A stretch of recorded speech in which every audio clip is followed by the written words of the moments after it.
पर cell very करता है कहीं कहीं पर क्लेमाइडो, जैसे कि क्लेमाइडोमोनास एक ग्रेन एल्गी है जहां पर सेल एक क्लोरोप्लास्ट पाया जाता है। बाकी आपने पढ़ा है जैसे कि मेसोफिल सेल में 20 to 40 होता है, मतलब एक ही सेल में 20 से 40 हो सकता है। और एक कहां होता है क्लेमाइडोमोनास, जो कि पढ़ा है आपने।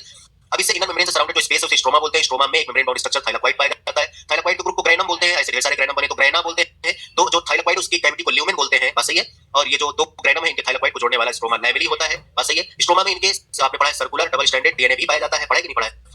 इसमें आरएनए और राइबोसोम भी होते हैं। इसे भी सेमी ऑटोनॉमस ऑर्गेनेल बोलते हैं, माइटोकॉन्ड्रिया के जैसे। बोलो बात सही है। इतनी बातें आपने पढ़ा है। जो इनका थाइलाकोइड है वो एक दूसरे पर से स्टैक्ड होता है जैसे पाइल्स ऑफ कॉइन्स, पढ़ा है आपने। चलिए उसके बाद फिर ये हो गया क्लोरोप्लास्ट। इसके पहले क्या पढ़ा है आपने, माइटोकॉन्ड्रिया आपने पढ़ा है। अच्छा आपने ये भी पढ़ा था कि आपने प्लास्टिड को माइक्रोस्कोप में देख सकते हैं विदाउट स्टेनिंग, क्योंकि ये लार्ज होता है। आपने पढ़ा है जो माइटोकॉन्ड्रिया है ये जो है इसको बिना स्टेन किए हम माइक्रोस्कोप में नहीं देख सकते हैं। बोलो बात सही है। नंबर ऑफ माइटोकॉन्ड्रिया वेरी करता है, डिपेंड करता है physiological activity of the cell पर। माइटोकॉन्ड्रिया डबल मेम्ब्रेन बाउंड होता है। माइटोकॉन्ड्रिया का शेप सॉसेज शेप या सिलिंड्रिकल होता है। बोलो बात सही है, कोई डाउट। जो दोनों मेम्ब्रेन है, आउटर मेम्ब्रेन जो है वो बाउंड्री फॉर्म करता है ऑर्गेनेल का। इनर मेम्ब्रेन जो है उसमें फोल्डिंग पाई जाती है जिसका नाम क्रिस्टा होता है, जो सरफेस एरिया को बढ़ाता है। सिंगुलर क्रिस्टा है और प्लूरल क्रिस्टी है, पढ़ा है आपने। इनर मेम्ब्रेन से सराउंडेड जो स्पेस है जो फ्लूइड उसे मैट्रिक्स बोलते हैं, बात सही है। मैट्रिक्स उसका सिंगल सर्कुलर डीएनए होता है, राइबोसोम होता है। जो mitochondria site of aerobic respiration है, ये एनर्जी प्रोड्यूस करता है in the form of ATP, इसलिए इसे power house of the cell भी बोलते हैं। और ये डिवाइड करता है एफिशिएंसी। माइटोकॉन्ड्रिया के दोनों मेम्ब्रेन के अपने अपने एंजाइम पाए जाते हैं एसोसिएटेड विद माइटोकॉन्ड्रियल फंक्शन। इतनी बात आपने पढ़ा है। आपने पढ़ा जो माइटोकॉन्ड्रिया होता है यूकैरियोट्स में ये होता है सिमिलर और मेसोसोमा प्रोकैरियोट्स, क्योंकि ये भी एरोबिक रेस्पिरेशन और वो भी एरोबिक रेस्पिरेशन एनालॉगस होता है। होमोलॉगस मतलब इनकी ओरिजिन सेम, एनालॉगस का मतलब इनका फंक्शन सेम। तो इसका फंक्शन सेम, ओरिजिन नहीं, क्योंकि वो प्रोकैरियोट और ये यूकैरियोट्स है, बात सही है, कोई डाउट। इतना आपने पढ़ा था। बैक्टीरिया से एक और सिमिलरिटी है, बैक्टीरिया भी फिशन से डिवाइड करता है, माइटोकॉन्ड्रिया भी फिशन से डिवाइड करता है। बोलो बात सही है। माइटोकॉन्ड्रिया के पहले आपने पढ़ा है वैक्यूल। वैक्यूल आपने पढ़ा है कि सिंगल मेम्ब्रेन बाउंड स्पेस है, कोई ऑर्गेनेल नहीं है, सिंगल मेम्ब्रेन बाउंड स्पेस है, occupy 90% volume of the cell, पढ़ा है ना। इसके मेम्ब्रेन का नाम टोनोप्लास्ट होता है। इसके अंदर का साइटोप्लाज्म के कंपैरिजन में वैक्यूल के अंदर का कंसंट्रेशन ज्यादा होता है, साइटोप्लाज्म का कम होता है। और ये अगेंस्ट कंसंट्रेशन मूवमेंट भी कराता है, इसलिए और भी वैक्यूल की कंसंट्रेशन ज्यादा हो जाती है साइटोप्लाज्म। ये जो टोनोप्लास्ट है वो अगेंस्ट कंसंट्रेशन आयंस और सब्सटेंसेस का मूवमेंट कराता है, पढ़ा है आपने। इसे वेस्ट डिपॉजिट बॉक्स बोलते हैं, क्योंकि जितनी भी चीजें वेस्ट होती है सेल के लिए वो सब इसी में आके स्टोर होती है ना। The materials which are not useful for the cell are stored in the vacuole. आपने पढ़ा इसमें सैक होते हैं, एक्सक्रीटरी वेस्ट होते हैं, ये सारी वाटर होता है, ये सारी चीजें पाई जाती है। आपने पढ़ा है कि कॉन्ट्रैक्टाइल वैक्यूल पाया जाता है अमीबा में, जो कि एक्सप्रेशन और ऑस्मो रेगुलेशन कराता है। और उसके बाद फिर आपने पढ़ा है कि फूड वैक्यूल अदर प्रोटीन पाया जाता है जो कि फूड इंगल्फ करने से बनता है ना। वैक्यूल के पहले आपने पढ़ा है लाइसोसोम। लाइसोसोम आपने पढ़ा है कि ये सिंगल मेम्ब्रेन बाउंड होता है। इसका फॉर्मेशन हुआ है during packaging of material in the Golgi body. इसमें कुछ ये प्रोटीन का पैकेट है जिसके अंदर पाए जाने वाले प्रोटीन्स एंजाइम का काम करते हैं, बात सही है। इसके अंदर जो है वो हाइड्रोलिटिक एंजाइम जैसे कि हाइड्रोलेजेज, कार्बोहाइड्रेट उस ग्रुप में उस क्लास में जैसे कार्बोहाइड्रेजेज, प्रोटीएजेज, न्यूक्लिएजेज और लाइपेजेज पाए जाते हैं। बोलो बात सही है क्या। इसके अंदर जितने भी एंजाइम है सब एसिडिक पीएच पर काम करते हैं, पीएच 5 ना। इसको suicidal bag of the cell भी बोलते हैं, क्योंकि इसके अंदर वो सारे एंजाइम जो पूरे सेल को डाइजेस्ट कर सकते हैं। सेल में carbohydrate, lipid, protein, nucleic acid यही सब तो है, इन सबको डाइजेस्ट कर देता है ना। ये फॉरेन मटेरियल जो सेल में आते हैं उनको ये डिस्ट्रॉय करने का काम करता है। इसके पहले आपने पढ़ा गोल्जी बॉडी। तो आपने पढ़ा है चलो एंडोप्लाज्मिक रेटिकुलम है, तभी समझ आएगा। एंडोप्लाज्मिक रेटिकुलम आपने पढ़ा है कि ये भी सिंगल मेम्ब्रेन बाउंड है। दो टाइप का होता है, कुछ एंडोप्लाज्मिक रेटिकुलम जो है फ्लैटेंड स्ट्रक्चर होते हैं, इसे सिस्टर्नी बोलते हैं, ये आरईआर फॉर्म करते हैं। कुछ ट्यूबुलर होते हैं जिस पर राइबोसोम नहीं पाया जाता है, इन्हें एसीआर बोलते हैं, बात सही है। आरईआर जो है राइबोसोम होने की वजह से प्रोटीन सिंथेसिस करता है और एसीआर जो है वो लिपिड सिंथेसिस करता है और एनिमल में स्टेरॉइडल हार्मोन का फॉर्मेशन कराता है। जो एंडोप्लाज्मिक रेटिकुलम है वो इंट्रासेलुलर स्पेस को दो कंपार्टमेंट में डिवाइड कर देता है, ल्यूमिनल और एक्स्ट्रा ल्यूमिनल। ल्यूमिनल मतलब with in the endoplasmic reticulum और एक्स्ट्रा ल्यूमिनल मतलब टुवर्ड्स साइटोप्लाज्म, बात सही है। फिर आपने पढ़ा था कि अगला स्ट्रक्चर कौन सा है, गोल्जी बॉडी। आपने पढ़ा था कि कैमिलो गोल्जी ने डेंसली स्ट्रेन्ड रेटिकुलर स्ट्रक्चर को देखा था, सबसे पहले ऑब्जर्व किया था नियर द न्यूक्लियस, नाम दिया गोल्जी बॉडी, उन्हीं के नाम पर पड़ा। ये फ्लैटेंड स्ट्रक्चर होता है, 0.5 से 1 माइक्रोमीटर का डायमीटर होता है। इसके दो फेस है, न्यूक्लियस की तरफ और एक सेल मेम्ब्रेन की तरफ। न्यूक्लियस की तरफ होता है सिस या कॉन्वेक्स या उसी को फॉर्मिंग फेस बोलते हैं, और जो मेम्ब्रेन की तरफ होता है उसे कॉन्केव, ट्रांस या मैच्योरिंग फेस बोलते हैं। जो भी मटेरियल जैसे कि प्रोटीन और लिपिड का सिंथेसिस हुआ था एंडोप्लाज्मिक रेटिकुलम में, वो इंटर करता है गोल्जी बॉडी में सिस फेस से, और आफ्टर मॉडिफिकेशन वो ट्रांस फेस से निकल जाता है और ये डिलीवर कर देता है मटेरियल को आइदर इंट्रासेलुलर सेल के अंदर जरूरत है या आउटसाइड द सेल, बात सही है। इतनी बातें इन्होंने आपने ये भी पढ़ा था कि दोनों मेम्ब्रेन जो है वो एंटायरली डिफरेंट होती है, सिस और ट्रांस बट आर इंटरकनेक्टेड। इतनी कहानी पढ़ा था किसके बारे में, गोल्जी बॉडी। और जितना आपने पढ़ा है endoplasmic reticulum, Golgi body, lysosome and vacuole, all these are part of endomembrane system because their functions are coordinated. Peroxisome, mitochondria, chloroplast are not the part of endomembrane system because their functions are not coordinated, बात सही है। इतनी कहानी आपने पढ़ा इनके बारे में। इसके बाद फिर आपने पढ़ा था सेल मेम्ब्रेन, या उसके पहले आपने पढ़ा सेल वॉल, ठीक है ना। सेल वॉल एक स्ट्रक्चर होता है, जब भी कुछ भी ना बोले कि सेल वॉल, ये हम मैथमेटिक्स कर रहे हैं, परमानेंट सेल की बात कर रहे हैं, जब हम मेसोमेटिक सेल की बात कर रहे हैं कि किसकी बात कर रहे हैं, तब आप क्या समझेंगे, सेकेंडरी सेल वॉल, बात सही है। आपने पढ़ा कि सेल वॉल सेल दो टाइप की है, मेसोमेटिक और परमानेंट। जो मेसोमेटिक सेल है हमेशा डिवाइड करती रहती है, जो परमानेंट सेल वो डिवाइड नहीं करती। तो ये मेसोमेटिक सेल जो हमेशा डिवाइड करती रहती है, जो हमेशा डिवाइड करती रहती है, इनमें जो सेल वॉल होती है वो प्राइमरी होती है, वो लिविंग होती है, उसमें ग्रोथ की एबिलिटी पाई जाती है। जो सेकेंडरी सेल वॉल है वो लिविंग नहीं बल्कि डेड होता है, उसमें सेल ग्रोथ की एबिलिटी नहीं पाई जाती है। इतनी कहानी आपने पढ़ा है। चलिए फिर आपने पढ़ा है यार सेल वॉल में कि जो दो सेल हैं उनके बीच, जब प्लांट सेल आपने साइटोकाइनेसिस पढ़ोगे सेल डिवीजन में, प्लांट सेल का जब डिवीजन होता है, साइटोकाइनेसिस होती है, तो सेल प्लेट का फॉर्मेशन होता है, और इस सेल प्लेट आगे चल के सेल वॉल बनाएगा और ये रिप्रेजेंट करेगा किसको, मिडिल लैमेला को, जो दो सेल के साथ आपको आपस में जोड़ते हैं। और दोनों सेल के प्लांट सेल में दोनों सेल के साइटोप्लाज्म कनेक्ट करने के लिए पाया जाता है प्लाज्मोडेस्माटा। आपने पढ़ा एल्गी की सेल वॉल बनी होती है, सेलोज, गैलेक्टन्स, माइनन्स और मिनरल्स लाइक कैल्शियम कार्बोनेट, और अदर प्लांट की हेमीसेलोज, पेक्टिन्स एंड प्रोटीन्स, बात सही है। इतनी बातें आपने पढ़ा है। उसके बाद फिर आपने पढ़ा है सेल मेम्ब्रेन। सेल मेम्ब्रेन में आपने पढ़ा है कि भैया सेल मेम्ब्रेन का detail structure of the cell membrane study only after the advent of electron microscope in 1950। क्या उसी समय स्टडी चल रही थी मैमेलियन आरबीसी पर, उसी पर स्टडी करके साइंटिस्ट को ये पता चला कि सेल मेम्ब्रेन में क्या-क्या पाई जाती है। सेल मेम्ब्रेन में कार्बोहाइड्रेट, लिपिड और प्रोटीन पाई जाती है, बट मेनली लिपिड और प्रोटीन पाई जाती है, बोलो बात सही है। फिर आपने आगे भी पढ़ा है कि अगर हम लोग लिपिड की बात करें, इनके अलावा फॉस्फोलिपिड, जो लिपिड है वो फॉस्फोलिपिड है, इनके अलावा कोलेस्ट्रॉल भी है, जो कार्बोहाइड्रेट है वो ओलिगोसैकेराइड है, आपने पढ़ा है। जो लिपिड है वो बाइलेयर के फॉर्म में प्रेजेंट होती है। बाइलेयर जो लिपिड है वो फॉस्फोलिपिड है, एम्फीपैथिक लिपिड होती है। इसके दो पार्ट है, एक होता है हेड और एक होता है टेल। जो हेड है वो हाइड्रोफिलिक होता है, जो टेल है वो हाइड्रोफोबिक होता है। ड्यूअल नेचर इसलिए इसको एम्फीपैथिक बोला, जो टेल है वो सैचुरेटेड हाइड्रोकार्बन का बना होता है। बात सही है। जो प्रोटीन है, आपने पढ़ा कि प्रोटीन जो है वो दो टाइप की है, पेरिफेरल और एक integral on the basis of ease of extraction. और जो इंटीग्रल प्रोटीन वो भी दो टाइप की है, टोटली बरीड और एक पार्शियली बरीड। बोलो बात सही है। फिर आपने पढ़ा था कि सेल मेम्ब्रेन के लिए अलग-अलग मॉडल आए हैं, जैसे आपने पढ़ा है ट्राइलामेलर मॉडल, सैंडविच मॉडल, जिसे डेप्सन और डेनियल ने दिया है, लेकिन सेट मेंशन नहीं है। दूसरा आपने पढ़ा यूनिट मेम्ब्रेन मॉडल, जिसे रॉबर्टसन ने दिया है। तीसरा मोस्ट एक्सेप्टेड, जब आपसे पूछे most accepted model for the cell membrane fluid mosaic model given by Singer और जीएल निकोल्सन इन 1972 पढ़ा है आपने। आपने पढ़ा, उन्होंने कहा था फ्लूइड मोजाइक मॉडल, यहां पर लिपिड का बना हुआ फ्लूइड है और जगह-जगह मोजाइक के फॉर्म में प्रोटीन पाई जाती है। इसी को बोला है protein iceberg in sea of lipid. क्या बोला है? Protein iceberg in sea of lipid. ये जो quasi fluid nature of lipid है, क्वासी फ्लूइड मतलब बिल्कुल डाइल्यूटेड नहीं है, थोड़ा सा concentrated quasi fluid nature of lipid है। यहां पर प्रोटीन का मूवमेंट होता है lateral movement to flip flat movement, lateral movement और lateral movement of the protein in the membrane enable the fluid. बोलो क्या करता है? ये मेजर करता है फ्लूइडिटी ऑफ द लिपिड। बोलो बात सही, ये डाइल्यूट कह रहा है कि fluid nature of the membrane होने की वजह से ये और भी इंपॉर्टेंट है, जैसे कि सेल के ग्रोथ में, साइटोसिस में, सेक्रेशन में पढ़ा है आपने। कोई डाउट? चलिए उसके बाद फिर आपने पढ़ा transport, other important function of the cell membrane, transport of substance across the membrane. आपने पढ़ा मेम्ब्रेन का क्रॉस ट्रांसपोर्ट होता है दो टाइप, एक्टिव और पैसिव। पैसिव में आपने पढ़ा है दो टाइप, सिंपल डिफ्यूजन और facilitated diffusion. Transport of substances from higher concentration to lower concentration, अगर जाता along concentration gradient without expenditure of energy, जिसे हम सिंपल डिफ्यूजन बोलते हैं। और डिफ्यूजन ऑफ वाटर हो रहा है, सिर्फ वाटर हो रहा है, अलोंग कंसंट्रेशन ग्रेडियंट उसे ऑस्मोसिस बोलते हैं। अगर ये मूवमेंट जैसे कि न्यूट्रल सॉल्यूट्स का मूवमेंट डिफ्यूजन के थ्रू होता है और हाइड्रोफिलिक सब्सटेंसेस का मूवमेंट फैसिलिटेटेड डिफ्यूजन के थ्रू होता है, और अगर ये अगेंस्ट कंसंट्रेशन मूवमेंट होने लग जाए, जैसे कि lower concentration to higher concentration, तो उसे एक्टिव ट्रांसपोर्ट बोलते हैं, जैसे सोडियम पोटेशियम पढ़ा है आपने। चलिए ये सेल मेम्ब्रेन था, इसके पहले आपने पढ़ा यूकैरियोटिक सेल हेडिंग पढ़ा है। यूकैरियोटिक सेल में आते हैं प्रोटिस्टा, फंजाई, प्लांटिया और animalia. All eukaryotic cells are not identical, एक जैसी नहीं होती है, क्योंकि ये सारे के सारे यूकैरियोटिक सेल की बात करें तो जैसे आपने पढ़ा है कि प्लांट सेल है तो उसमें सेल वॉल है, जबकि एनिमल सेल में सेल वॉल, और जबकि दोनों ही कैसी हैं? यूकैरियोटिक सेल है। प्लांट सेल में वैक्यूल है, जो कि एनिमल सेल में नहीं है। बोलो बात सही है, जबकि दोनों यूकैरियोटिक सेल है। प्लांट सेल में क्लोरोप्लास्ट है, मतलब प्लास्टिड है, जो एनिमल सेल में नहीं है, जबकि दोनों यूकैरियोट्स है। प्लांट सेल में सेंट्रियोल एब्सेंट है, जबकि एनिमल सेल में प्रेजेंट है, दोनों ही जबकि यूकैरियोटिक सेल है। तो एक जैसी तो नहीं हुई ना यार। यूकैरियोटिक सेल के साइटोप्लाज्म में कंपार्टमेंटलाइजेशन पाया जाता है due to membrane bound cell organelle. बस सही है ना? कोई डाउट? कुछ लोग आज नए बैठे कर आदमी आती क्या करना है यार, तो इसलिए कर रहे हैं भैया, आज बहुत थोड़ा सा टॉपिक बचा है, ठीक है ना? आधे घंटे में वो कंप्लीट हो जाएगा तो नया चैप्टर स्टार्ट नहीं करेंगे बीच से। तो जो पुराना जिन्होंने पढ़ा है वो समझ तो आ रहा है ना क्या बोल रहा है, ठीक है ना? लग रहा होगा कुछ रिवाइज हो रहा है, और नहीं पढ़ा तो कभी तो जीवन में सेल पढ़ाई है, 11th तो पास ही हो, ठीक है ना? बस सही है ना? पास होना भाई 11th तो सेल तो पढ़ाई है ना, एक आध बार तैयारी भी की होगी, मालूम नहीं किया है तो 11th तो पढ़ा है, नीट एग्जाम दिया तो रिवाइज तो किया होगा, सेल तो पढ़ाई है, उसी के बारे में बात करें, कुछ समझ आ रहा है? ऐसा लग रहा है पता नहीं कब बातें चिल्लाने लग गए। हां कुछ समझ आ रहा है, समझ गया ना? ये रिवाइज हो रहा है, कुछ समझ आया होगा। इसके पहले आपने प्रोकैरियोट्स के बारे में पढ़ा है, ठीक है ना? अब हम लोग आगे बढ़ेंगे। चलो जरा शुरुआत से आ जाते हैं प्रोकैरियोट तक, एक बार इसको भी कर ले, कंप्लीट हो जाएगा। पढ़े रहोगे तो समझ आएगा। देखो अभी कितना मिनट हुआ, 25 मिनट, और 25 मिनट पूरा तुम्हारा चैप्टर, क्योंकि बचे कितना आधे घंटे का क्रोमोसोम, तो 5 मिनट में हो जाएगा जो भी बचा है, मतलब रिवाइज करेंगे तो इतने मिनट में तुम्हारा चैप्टर रिवाइज हो जाएगा। तो अच्छा तब लगेगा जब याद होगा, थोड़ा बहुत इधर मिस हो रहा होगा तो बोलूंगा तो याद आ जाएगा, और नहीं तो फिर ऐसा लगेगा आगे पढ़ाई पता नहीं क्या कर रहे हैं, ठीक है ना? क्योंकि नाम ही होता है रिवीजन, जब एक बार विजन में है तो दोबारा से विजन में आ जाएगा, तो उसको अच्छा लगेगा, हाँ यार हमको रिकॉल हो जा रहा है, रिमाइंड हो जा रहा है, रिवाइज करने की जरूरत नहीं पड़ेगी। और अगर एक बार विजन में नहीं हो तो फिर लगेगा आगे पढ़ाई पता नहीं क्या चिल्ला रहे हैं, वो समझ नहीं आ रहा है। तो समझ आने के लिए एक बार विजन में होना चाहिए ना। चलिए वापस आते हैं हम लोग। आपने सेल पढ़ा है, शुरुआत से आ रहे हैं यहाँ तक। सेल आपने पढ़ा है, cell is the fundamental structural and functional unit of life, क्योंकि बिना सेल के कोई लाइफ नहीं है। Anything less than a complete structure of cell is not a truly living. कोई भी चीज अगर जिसमें कंप्लीट स्ट्रक्चर ऑफ सेल नहीं है, वो इंडिपेंडेंट लिविंग नहीं है। बस समझ गए? या जो ऑर्गेनिज्म है इनकी पहचान ही है सेल का प्रेजेंट होना, जो लाइफ है इसकी पहचान ही है सेल का प्रेजेंट होना। अगर सेल प्रेजेंट नहीं है तो वो लिविंग नहीं बल्कि नॉन लिविंग है, ठीक है ना? तो ये जो ऑर्गेनिज्म है ये सेल से मिलकर बने, कुछ यूनिसेलुलर है, सिंगल सेल से बने हैं, और कुछ मल्टीसेलुलर है, मल्टीपल सेल से बने हैं। जो यूनिसेलुलर ऑर्गेनिज्म है उनका इंडिपेंडेंट एग्जिस्टेंस होता है। क्या होता है बोलो? इंडिपेंडेंट होता है। इंडिपेंडेंट एग्जिस्टेंस का मतलब क्या है? कि वो सिंगल सेल लाइफ के सारे फंक्शन खुद परफॉर्म करती है। बोलो बात सही है?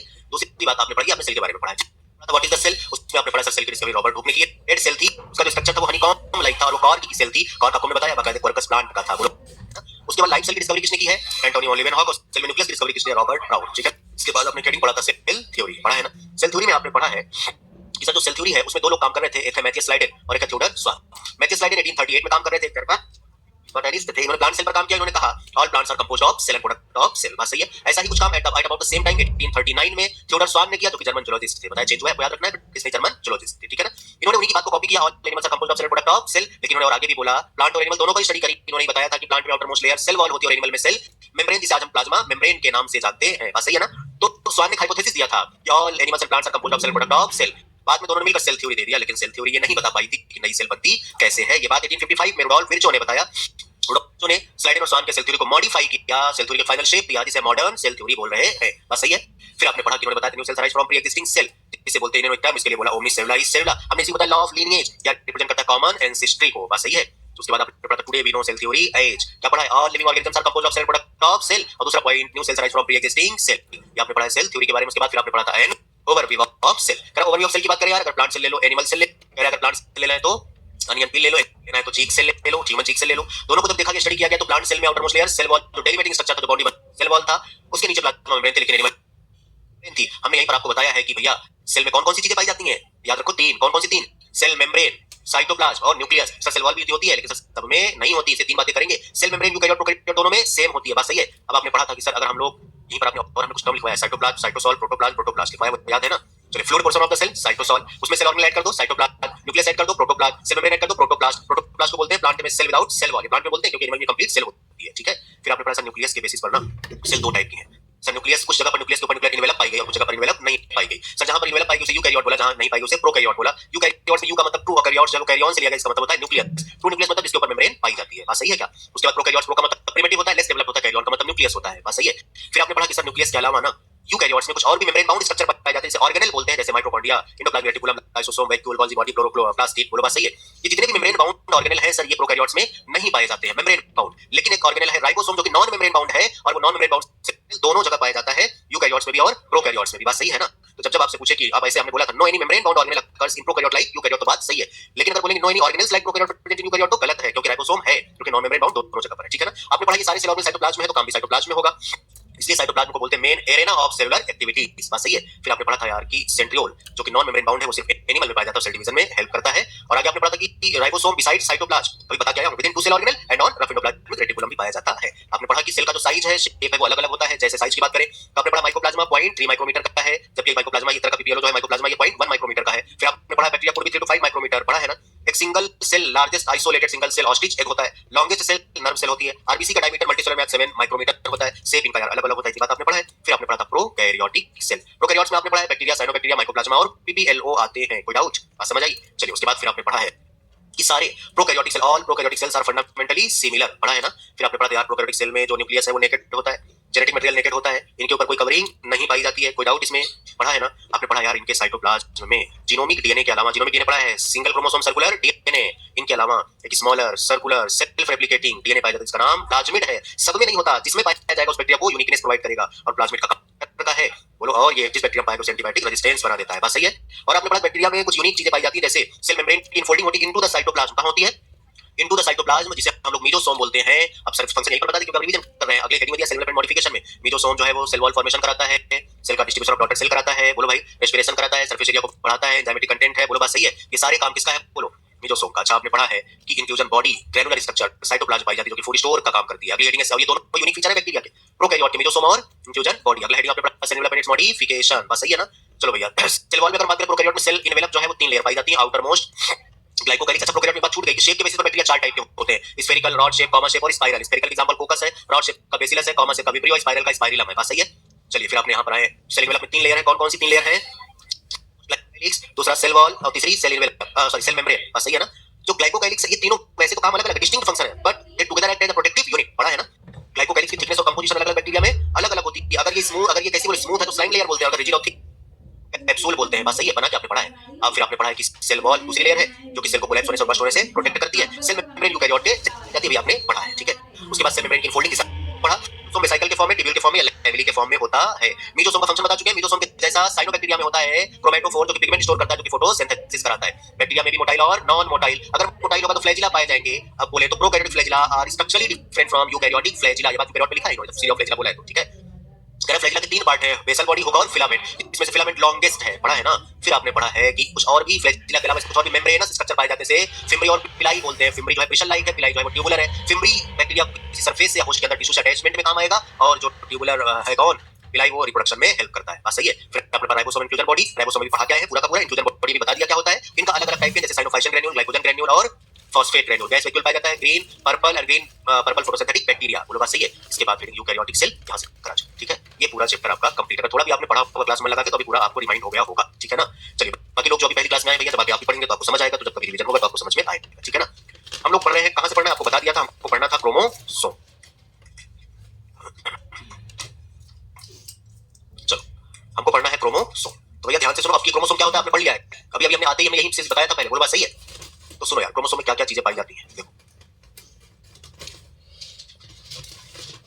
क्रोमोसोम ये है, ठीक है, और दूसरा क्रोमोसोम ये है।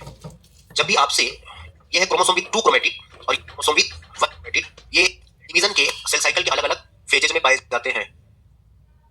रिमोट ले लो बाहर से, खुद विलास हो गए। बस समझ गए क्या बोला? ये बोलो क्रोमोसोम में 2 क्रोमेटिड भी पाए जाते हैं और 1 क्रोमेटिड भी पाया जाता है, लेकिन अलग अलग स्टेज में आपको हम पढ़ाएंगे। सेल साइकिल के प्रोफेज और मेटाफेज में ऐसा होता है, बाकी आगे ऐसा होता है। लेकिन जब आपसे कुछ ना बोले तो आप हमेशा क्या समझेंगे? ये वाला समझेंगे, क्रोमोसोम विद 2 क्रोमेटिड। कोई डाउट? याद रहेगा। अब एक क्रोमोसोम में क्या क्या है और जरा दिखाते हैं भाई।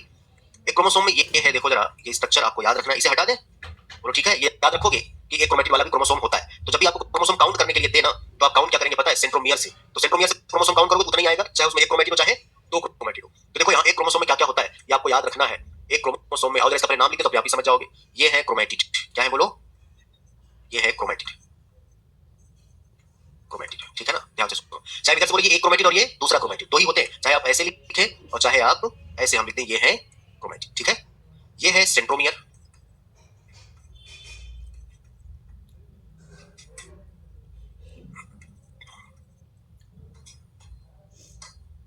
ये है सेंट्रोमियर, ठीक है ना।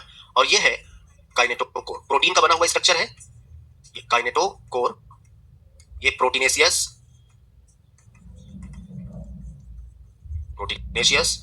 डिस्क शेप स्ट्रक्चर है। कैसा है? डिस्क शेप स्ट्रक्चर, ठीक है, याद रहेगा। बाकी सेंट्रोमियर ये भी प्रोटीनेशियस होता है। क्रोमेटिड जो है इसमें भैया डीएनए और आरएनए है, ठीक है। ये पूरा क्या है बोलो? क्रोमोसोम। ये आपको याद रखना है। तो अब बोलो ये क्वेश्चन आता है यार इस पर, बोलो जरा। यहाँ पर बोले एक क्रोमोसोम में क्या क्या पाया जाता है, तो बोलो 1 क्रोमोसोम हैज। इधर देखो पूरा लिख रहा हूँ, 1 क्रोमोसोम हैज, 1 क्रोमोसोम हैज, ठीक है ना। क्या क्या बोलोगे? देखो 2, चलो सेंट्रोमियर से स्टार्ट कर लो, वही लिख रहा हूँ पहले। क्या बोलोगे? 1 सेंट्रोमियर,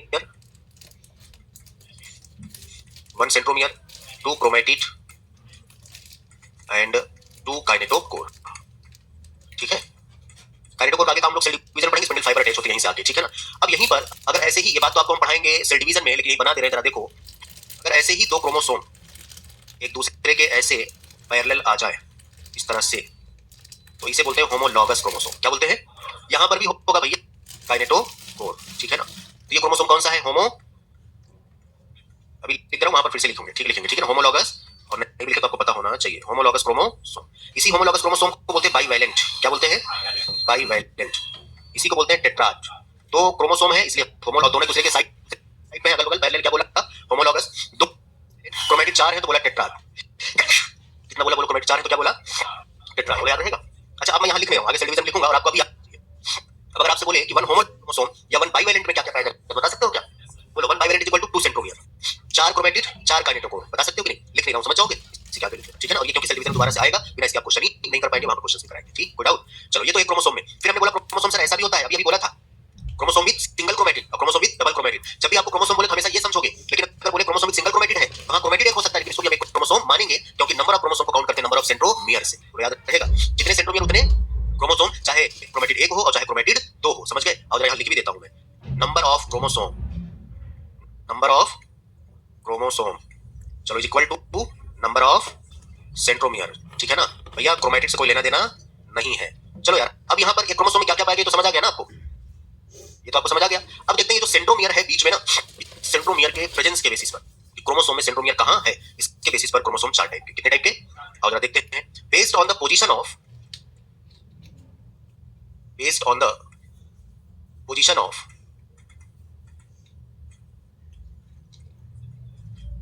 सेंट्रोमियर, ठीक है ना। क्रोमोसोम कितने टाइप के हैं? 4 टाइप्स के हैं, ठीक है ना। और जरा यहीं पर नाम लिख देते हैं, एक्रो डायरेक्ट लिखेंगे, ठीक है ना। मेटासेंट्रिक, सब मेटासेंट्रिक, एक्रोसेंट्रिक और टीलोसेंट्रिक, और बनाते जाएंगे और इनके बारे में लिखते चले जाएंगे। इधर देखो भाई,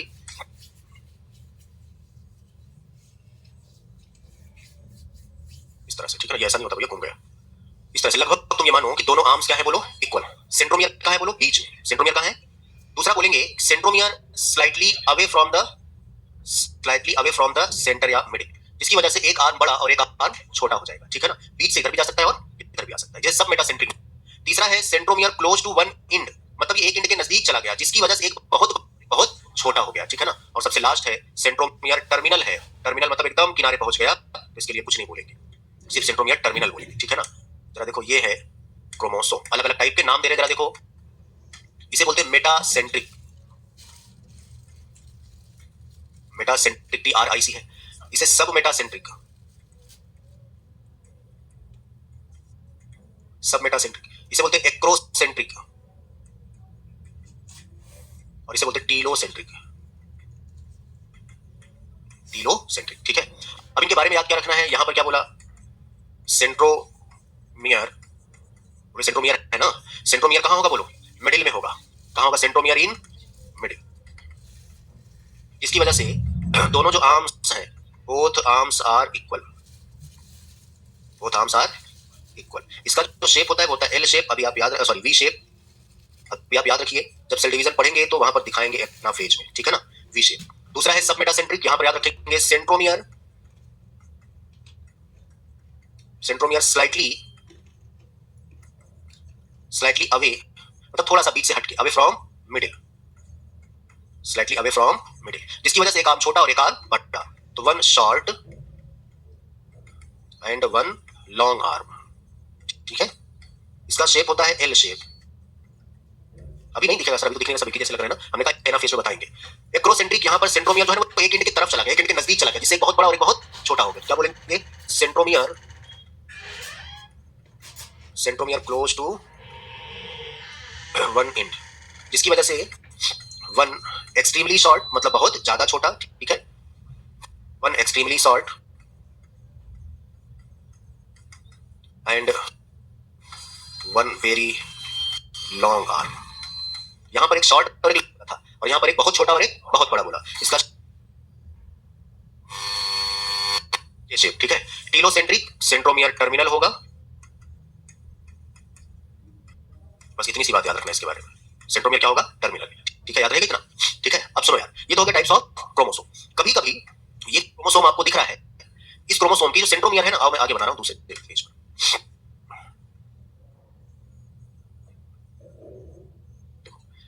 ये जो है इसका नाम क्या है, सेंट्रोमियर, पढ़ लिया ना आपने, सेंट्रोमियर।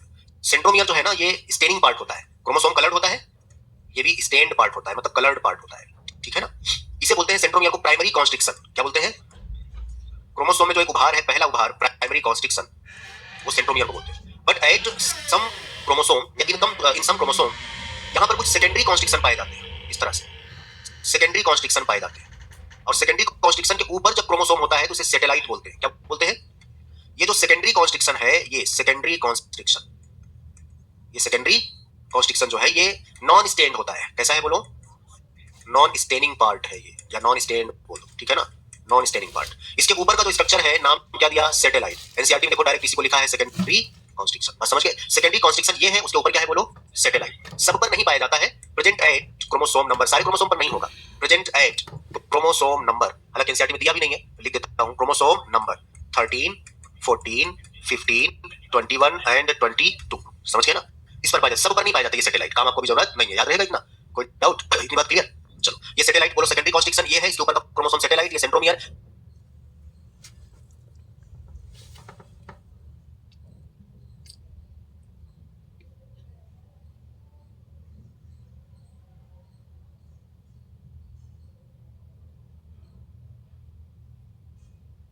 Fourteen, 15, 21 and 22। समझ गए ना, इस पर पाया जाता, सब पर नहीं पाया जाता ये सैटेलाइट। काम आपको भी जरूरत नहीं है, याद रहेगा इतना, कोई डाउट, इतनी बात क्लियर। चलो, ये सैटेलाइट बोलो, सेकेंडरी कॉन्स्ट्रिक्शन ये है, इसके ऊपर का क्रोमोसोम सैटेलाइट, ये सेंट्रोमियर बोलो, याद रहेगा। और ये जो क्रोमोसोम है, ये क्रोमोसोम देखो हमारे अंदर कैसे जुड़े, तरह से ये ऐसे क्रोमोसोम जो है ना, पेयर्ड क्रोमोसोम है ना, ये मान लो ऐसे प्रेजेंट होते हैं, ऐसे, और ये है क्रोमोसोम ऐसे। 46 क्रोमोसोम है ना, 46 पेयर है, ऐसे लाइन में लगे होते हैं। तो दो क्रोमोसोम, ये दो क्रोमोसोम आपस में जुड़ ना जाए, ऐसे पाया जाता है। यहाँ पर ऐसे पाया नहीं जाता अलग से, इस पार्ट पर आपको दिखाया जाएगा, यहाँ पर इसे बोलते हैं टीलोमियर। एंड ऑफ क्रोमोसोम, इसको क्या बोलते हैं, telomere.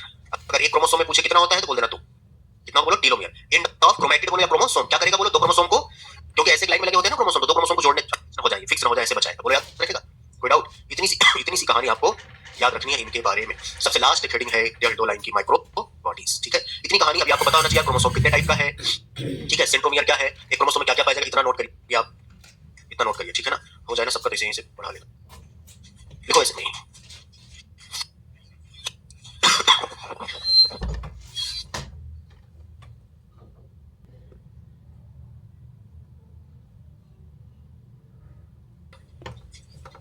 It is a membrane bound structure filled with enzymes, membrane bound structure filled with enzymes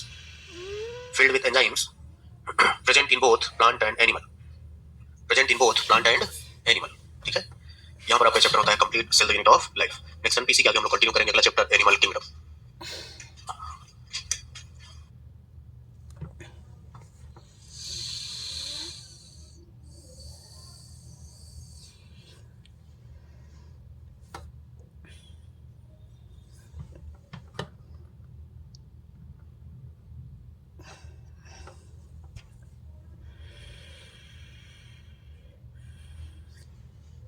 चलिए फिर लीजिए माइक्रो बॉडीज। माइक्रो बॉडीज देखिए इसमें it is a membrane bound structure, it is a membrane bound structure filled with enzymes, membrane bound structure filled with enzymes present in both plant and animal, present in both plant and animal। ठीक है, यहाँ पर आपका chapter होता है complete cell the unit of life. Next NPC के आगे हम लोग कंटिन्यू करेंगे अगला चैप्टर एनिमल किंगडम।